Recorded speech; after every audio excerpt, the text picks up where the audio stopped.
তাজমহল ভালোবাসার এক অনন্য প্রতীক।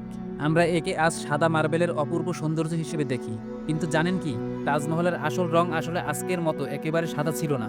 ১৬৫৩ সালে শাহজাহান যখন মমতাজের স্মৃতিতে এটি নির্মাণ করেন, তখন পুরো স্থাপনাটি তৈরি হয়েছিল দুধের মতো ঝকঝকে সাদা মার্বেল দিয়ে। ইতিহাসবিদরা বলেন, সেই সময় তাজমহল দিনের আলোয় রং বদলাতো। ভোরে সূর্যের আলো পড়লে মার্বেল হতো হালকা গোলাপি, দুপুরে ঝলমলে সোনালি, আর রাতের চাঁদের আলোয় হয়ে উঠতো একেবারে রূপালি। ভাবতে পারেন, একটি স্থাপত্য দিনের বিভিন্ন সময় তিন রকম সৌন্দর্য ফুটে উঠত। কিন্তু দুঃখজনকভাবে শত শত বছরের বায়ু দূষণ, অ্যাসিড বৃষ্টি আর যমুনা নদীর আর্দ্রতা সেই সৌন্দর্যকে ম্লান করে দিয়েছে। যে মার্বেল একসময় আলোয় রং পরিবর্তন করত, তা এখন হয়ে গেছে হালকা হলদেটে আর ধূসর।